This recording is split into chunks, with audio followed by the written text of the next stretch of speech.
Salut à tous, David Nuke Vapes. Aujourd'hui, on va parler d'un mode qui m'a tout de suite scotché dès que j'ai ouvert la boîte et qui continue de me scotcher au fur et à mesure que je l'utilise. C'est le Natural de SmokeTech. Il vient tout juste de sortir.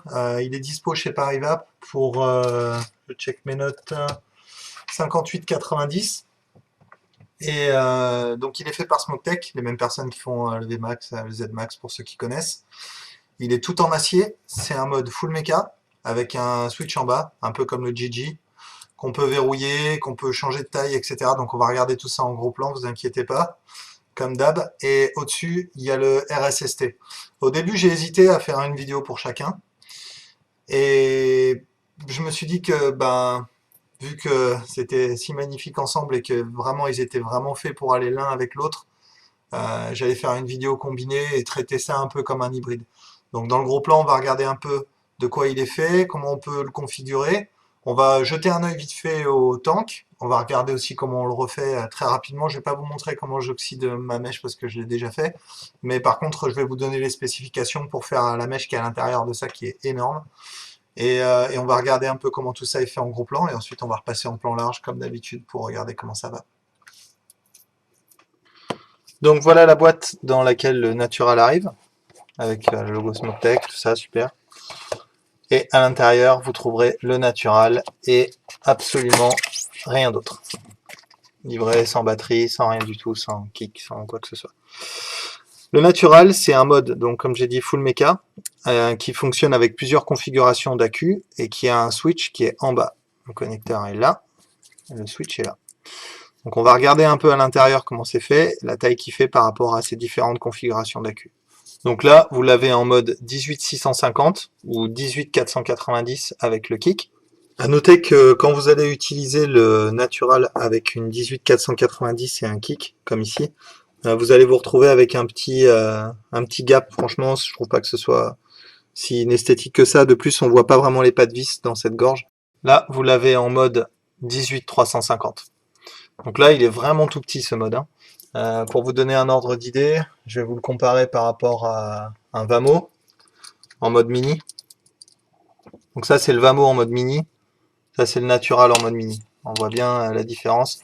Au niveau diamètre, c'est à peu près ça, quoi. Je sais qu'il y a beaucoup de gens qui ont le Vamo, donc ça va vous parler. C'est c'est exactement le même diamètre qu'un Vamo, c'est même pas quasiment. Et par contre, le finish, c'est un finish plus stainless steel, un peu plus acier brossé, un peu moins brillant que le Vamo. Et à côté d'une Ego, pour ceux à qui ça parle, voilà. Donc ça, c'est une Ego Twist 1100. Et ça, c'est le mode mini natural. Donc le natural, c'est vraiment un tout petit mode quand il est en mode mini. Quand il est en mode long, il n'est pas si long que ça en final. Le switch prend pas mal de place. Et d'ailleurs, en parlant de switch, on va regarder un peu comment le switch est fait. Donc le switch, en fait, se trouve ici. Donc là, on voit que le cap est ventilé avec un petit isolateur là ici pour venir recevoir la tige qui est là. Et à l'intérieur du switch, on voit ici qu'on a le switch qui vient faire contact sur ce plot, qui fait lui-même contact avec la batterie et qui vient fermer le circuit. D'accord. Donc toute cette partie-là, en fait, quasiment de là jusqu'à à peu près ici, là, c'est pris par le switch, hein.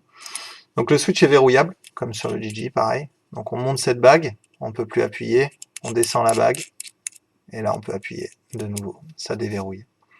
Ça c'est très très bien. J'aime beaucoup les switches en bas, comme ça c'est vraiment très pratique à utiliser.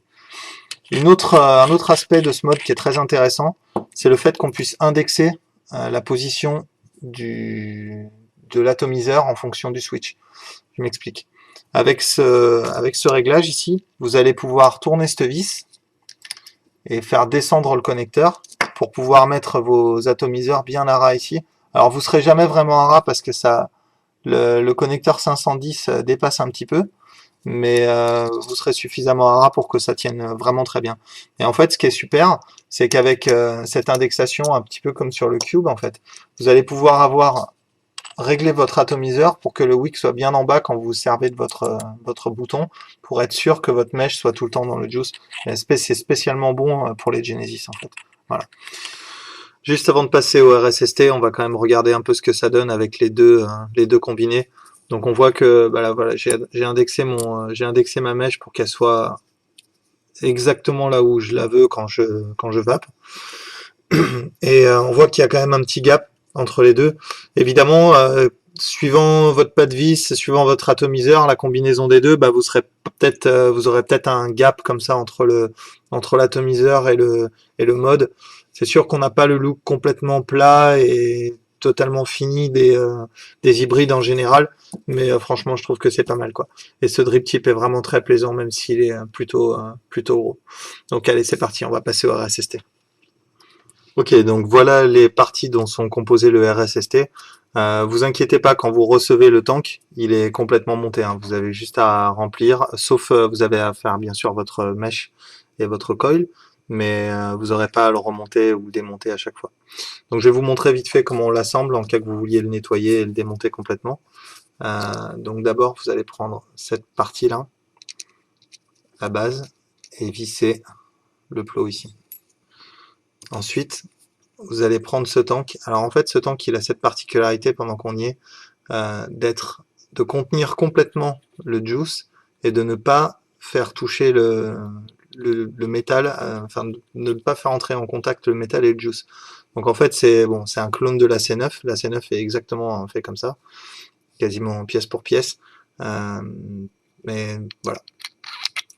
Donc on met le tank comme ça. Ensuite, il suffit de prendre là le haut du tank et de le visser.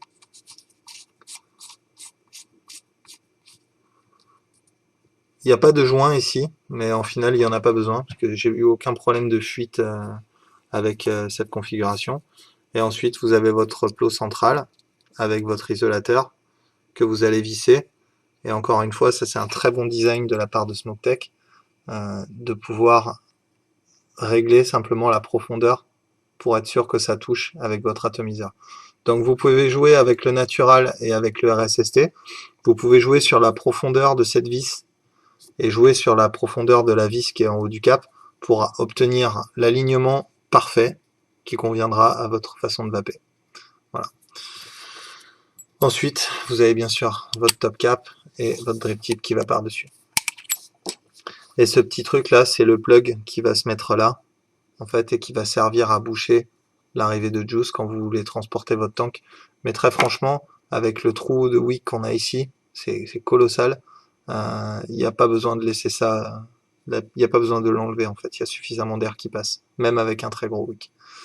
D'ailleurs, en parlant de ce trou d'air, enfin de ce trou pour mettre le wick, vous voyez qu'il y a un espèce de cercle noir autour.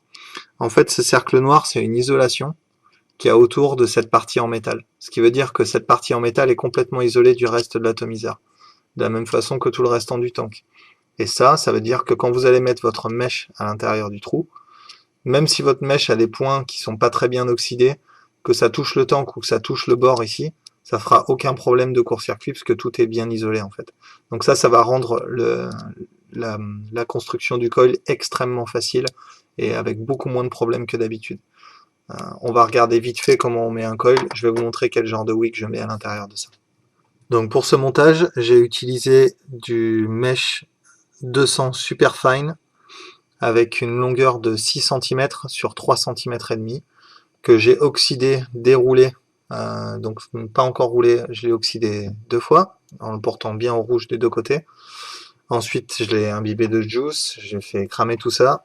Ensuite, je l'ai roulé et ensuite, je viens le placer directement à l'intérieur. Et vous voyez que même avec 6 cm, on a encore de la place. J'ai oublié de noter que je l'ai fait avec une aiguille de seringue type embout rose, là, comme ça. Je l'ai enroulé autour de ça pour faire une mèche creuse. Donc ensuite, on n'a plus qu'à placer notre fil et à venir le coincer, comme ceci, et à venir visser.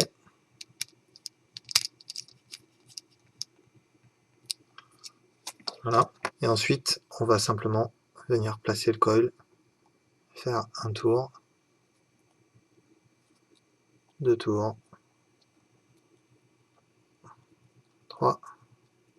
Donc voilà, vous devriez obtenir quelque chose comme ça. Donc maintenant, je vais mettre mes spires un peu mieux.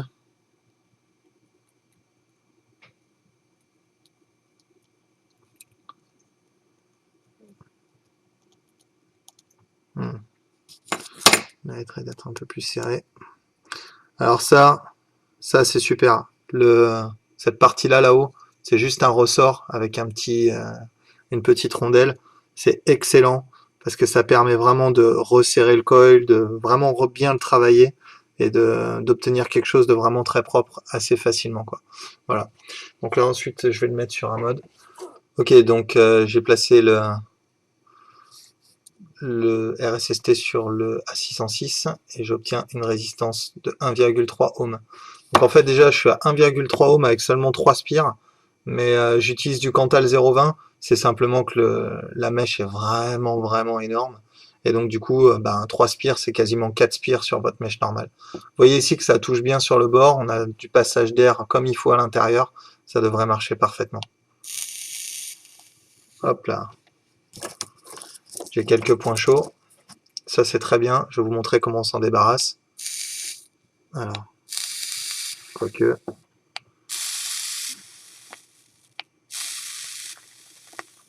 Alors vous pouvez utiliser cette méthode qui consiste à faire une pulsation. Peut-être baisser simplement, voilà. On va passer à 3 ohms, on va faire quelque chose de plus gentil. Voilà, donc j'ai celui du milieu qui bouge un peu trop. Je vais juste le déplacer un peu mes coils. Encore un peu. Alors, dans les Genesis, n'oubliez pas, il faut que quand vous faites vos coils, si vous avez un coil qui touche pas ou un coil qui touche mal, ça va vous faire un point chaud. S'il est trop enfoncé, ça va vous faire un point chaud. S'il est pas assez enfoncé et qu'il est entre guillemets en l'air, ça va aussi vous faire un point chaud. Donc il faut bien que ça touche partout et que tous les coils s'allument bien tous en même temps. Et là vous aurez un très bon goût. Franchement, si vous le faites pas, vous allez avoir vraiment des problèmes. Et vous voyez là, il faut vraiment que ça s'allume, que tout s'allume en même temps. Là ici, je vais mettre un petit... Là ici, là, je mets un petit...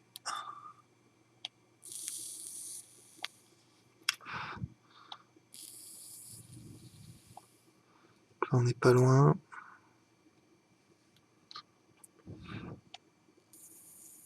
Voilà. Donc là, c'est ce que vous voulez. Hein. Faut que ça fasse comme ça. Tous les coils s'allument bien en même temps. On n'a pas de point chaud. C'est voilà, c'est exactement le genre d'action que vous voulez, quoi. Ça s'allume immédiatement. Très bien. Pas de courant de fuite. On n'a pas de point chaud à l'extérieur, c'est-à-dire ici, là. Faites attention, parce que souvent dans les Genesis, entre la vis et la mèche, vous avez des points chauds, mais en faisant une petite indentation comme ça, c'est avec votre ciseau très doucement, vous faites comme un angle, tac tac. Cet angle en fait va arrêter la chauffe, et du coup il n'y a plus besoin de perles, il n'y a plus besoin de rien du tout. Voilà, donc là on est pas mal. Je vais le remplir avec du juice, et puis on va voir ce que ça donne. Alors, le tank contient 3 ml et demi, hein, mesure à la seringue. Ensuite, il vous reste plus qu'à couper le fil. Et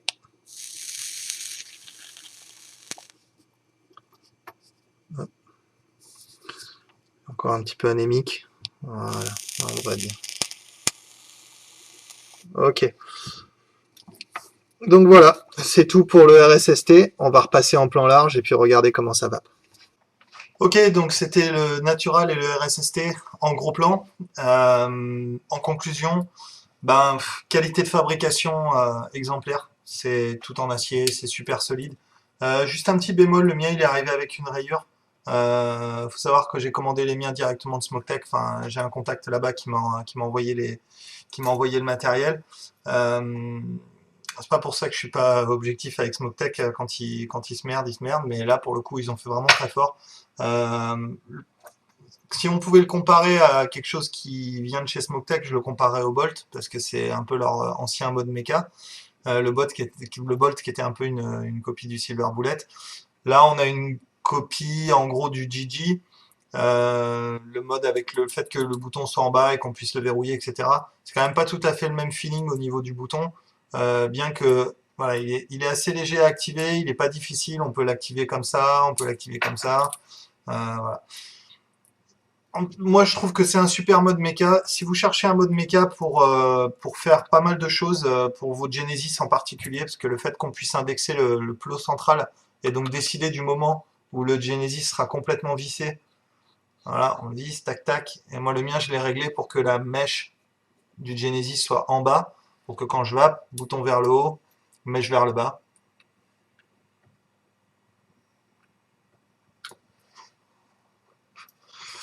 Ma batterie qui est un peu morte, mais bon.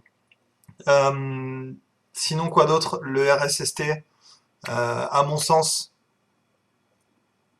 je vais dire un truc que j'ai pas l'habitude de dire, mais à mon sens, c'est le meilleur Genesis que j'ai vu jusqu'à présent.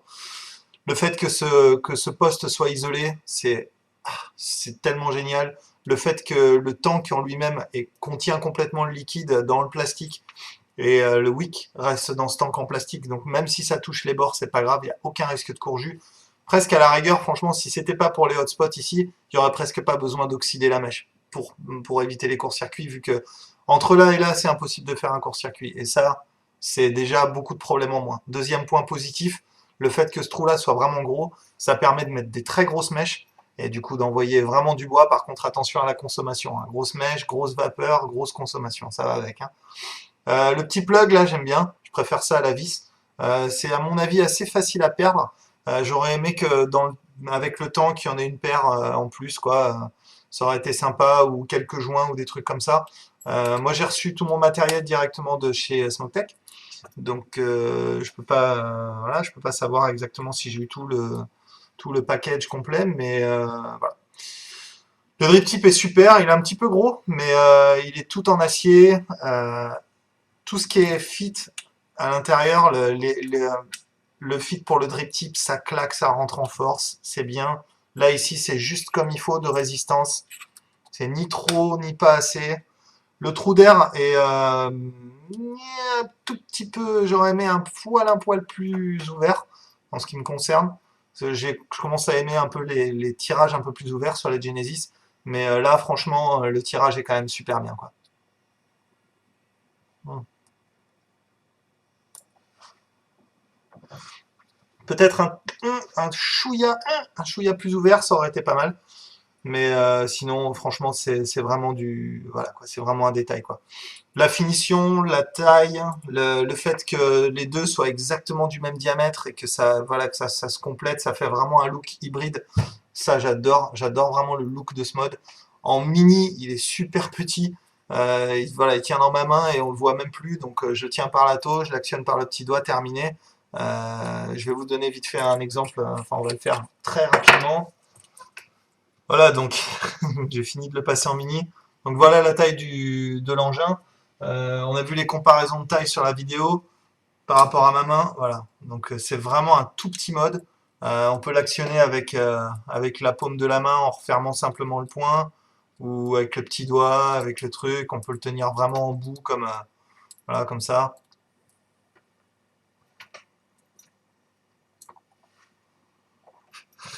Oula, elle est bien pleine cette batterie. Donc évidemment, en mode mini, vous allez avoir moins d'autonomie, mais beaucoup plus de compacité.